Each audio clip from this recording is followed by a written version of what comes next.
June മാസം മുതൽ August മാസം വരെ സമ്മർ സീസണാണിവിടെ. അത് കഴിഞ്ഞാൽ ഫാൾ സീസൺ തുടങ്ങുകയായി.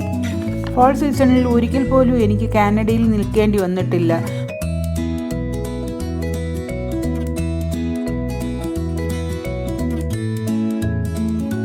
ഫാൾ സീസണിൽ ഇലകളുടെ എല്ലാം പച്ച നിറം മാറി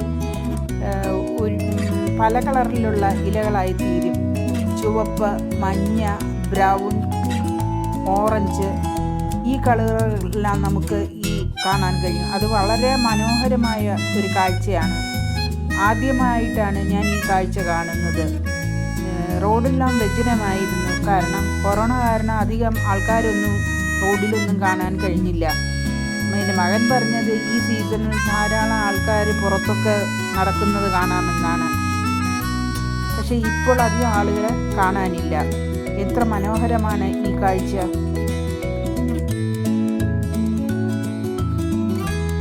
നിറങ്ങളുടെ ഇലകളുടെ ഈ നിറം മാറ്റം ഇലകൾ മരത്തിൽ നിന്നും പൊഴിയുന്നതിന് മുൻപുള്ള ഒരു പ്രതിഭാസമാണ്. ഈ സീസണിൽ ചെറിയ ചാറ്റൽ മഴയൊക്കെ കാണും.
Are you ready?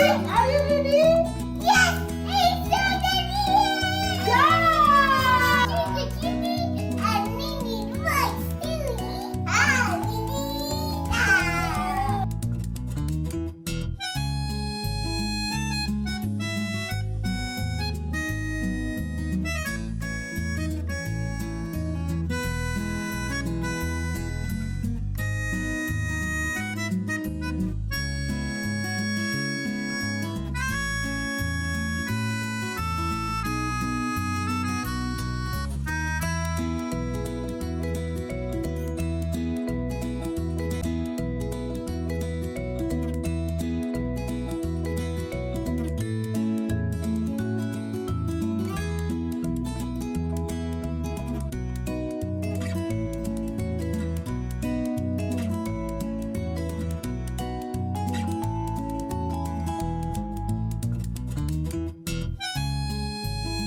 കുറച്ച് കട്ട് ചെയ്തതിന് ശേഷം എൻ്റെ കൊച്ചുമോൻ മടുത്ത് അവിടെ നിന്നും പോയി. പിന്നെ കട്ട് ചെയ്യുന്ന ജോലി എനിക്കായി. ഞാനും അങ്ങനെ ആദ്യമായി 2 മത്തങ്ങയൊക്കെ കട്ട് ചെയ്ത് വെച്ചു. ചിലർ ഈ മത്തങ്ങക്കകത്ത് മെഴുകുതിരിയൊക്കെ കത്തിച്ച് വയ്ക്കുമെന്നാണ് പറയുന്നത്. ഇത് മത്തങ്ങ കട്ട് ചെയ്ത് ഇങ്ങനെ വയ്ക്കുന്നത് പിന്നെ ഈ പ്രേതാത്മാക്കളെ തുരത്താൻ വേണ്ടിയിട്ടാണ് ഇങ്ങനെ കട്ട് ചെയ്ത് വെളിയിൽ വയ്ക്കുന്നതെന്നാണ് പറയപ്പെടുന്നത്. പിന്നെ കുട്ടികൾക്ക് ചോക്ലേറ്റും എല്ലാം കൈ നിറയെ കൊടുക്കാറുണ്ട്. അതിന് ട്രിക്ക് ഓർ ട്രീറ്റ് എന്നാണ് പറയുന്നത്. എങ്ങനെയുണ്ട് എൻ്റെ മത്തങ്ങ കട്ട് ചെയ്തത്? ഞാൻ ആദ്യമായാണ് ഇങ്ങനെ ഒരു മത്തങ്ങ കട്ട് ചെയ്ത് വെച്ചത്.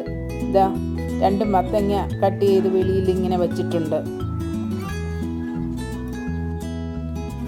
നവംബർ ആദ്യത്തെ ആഴ്ച സ്നോ ഉണ്ടായിരുന്നു. ആ സ്നോയിൽ ഞാൻ നട്ടിരുന്ന തക്കാളിയൊക്കെ വാടിക്കരിഞ്ഞു പോയി.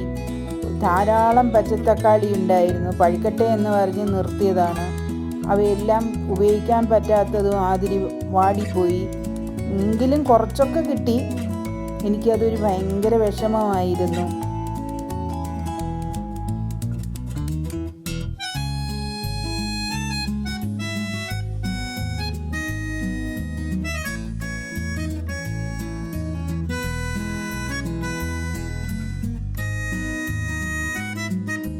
ഇവിടെ കണ്ടില്ലേ, മരങ്ങളുടെ ഇലകളും എല്ലാം പൊഴിഞ്ഞു കഴിഞ്ഞു. തറയിലൊക്കെ നമുക്ക് ഇല പൊഴിഞ്ഞു കിടക്കുന്നത് കാണാം.